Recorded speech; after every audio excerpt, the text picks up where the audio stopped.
I'm with Valva Valor Design and Creations. I am going to be making a super duper cute little charm bracelet today. So in the beginning of my business with Valva Valor, I only did bracelets, and I have ventured out and I'm now doing a couple other things with it. But today I'm going to be showing you how I make my stretch essential oil charm bracelets. So if you stay tuned, you will see how I make it, and I'm going to show you all the materials and everything you'll need to use to make a sturdy, adorable essential oil bracelet. So stay tuned. Okay, so I am back and I have all my supplies laid out. So I'm going to go ahead and go over what I have here. So you're going to need some sort of glue. I use GS Hypo Cement. It works really, really, really well.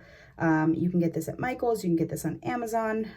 It is a bit pricey if you're not trying to do this as a business, more or less just like making a bracelet for a friend.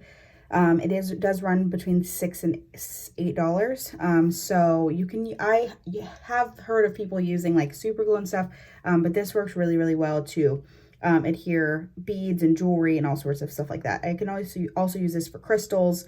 You can use this for a bunch of different things. So I like this a lot. I recommend this. So this is what I use for my glue. And I have some stretchy elastic stretch cord. It stretches really far. This one is actually my favorite so far. I've used Stretch Magic and a couple different other ones, but this one so far has been the best. This one is by Luter. It's actually from, I believe, Amazon. I just randomly found it. It's really, really affordable. And it's my favorite so far. I have tried different sizes, and I prefer 8mm. So this is 100 meters of it, and I've had this for quite a while, and I make a lot of bracelets. And as you can see, I still have a lot left. So this is really, really great. I would assume you'd be able to find it on Amazon under that name, but I will try to find the link and put it in the description below. So this is great stuff. So what I have here is some Jasper 8mm beads. They're just like miscellaneous earth tone beads. They're a bunch of different colors. They're super, super pretty. I love these a lot.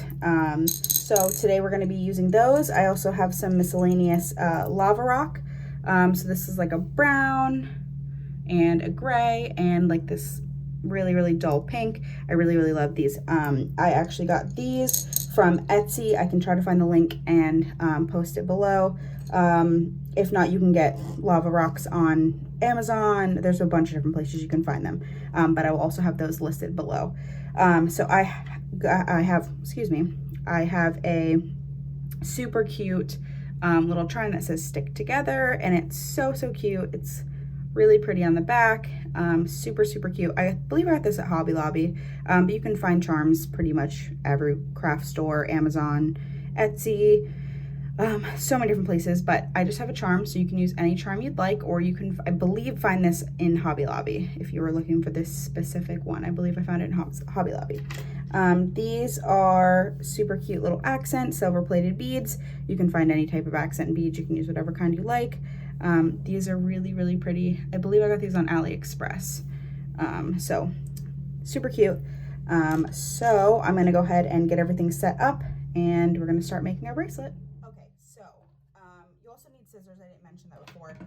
I have this a bead bracelet design board. You do not have to have this. You can use kind of like a measurement of how many beads that I use. You can eyeball it. However you need to do it. You don't have to have one of these. These are super inexpensive. I think this was like $3 at Michael's. But if you don't have one, you can just eyeball it. You can, use the same amount of beads as me, however you want to do it. Measure it to your wrist, measure it with like this, with a ruler, however you want. So we're going to go ahead and just lay these out in the design that we would like. I like using this board because it kind of gives me a rough idea of what it is going to look like when it is finished. It's kind of hard if you're not using it.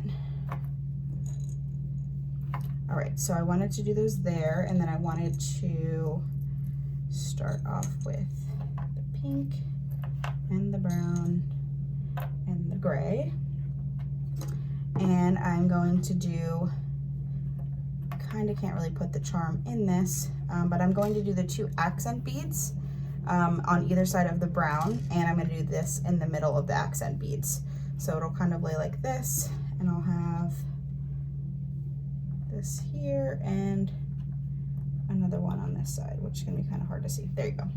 All right, so that's what it's going to look like. So you're going to take your stretch cord, and I always leave it on here. Some people use like binder clips, or they make little things that you can cut this off and do it that way, but I find it easiest just to leave it on the spool. And I will start not near the charm or the accent beads, because you're going to be putting the knot inside of one of the beads. So the lava rocks do have a slightly larger hole than the jasper beads, so I tend to want to put it in that. So I'll start with a lava rock, and you just go ahead and put them on there.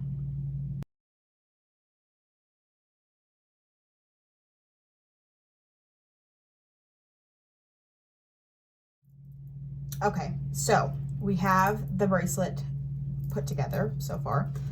We have the beads on the string. I have not cut it from this side yet. So what you're gonna do is you wanna give yourself about 2 to 3 inches on each side, just so you have some area to pull on to do the knots. So you're gonna go ahead and cut it right there. Go ahead and move this out of my way. Okay, so you're going to take the bracelet with where the 2 pink lava rocks are. You're going to go under and create a regular just under knot, and then you're going to go, so you went under, so this time you're going to take this side and you're going to go over. So you're going to do an under knot, and then you're going to go the opposite direction and go this way, and you're going to want to pull pretty tight. I pull pretty tight, not enough where you think it's going to break, but I do pull pretty tight. What that does is it helps make the bracelet tighter before you do your ending knot.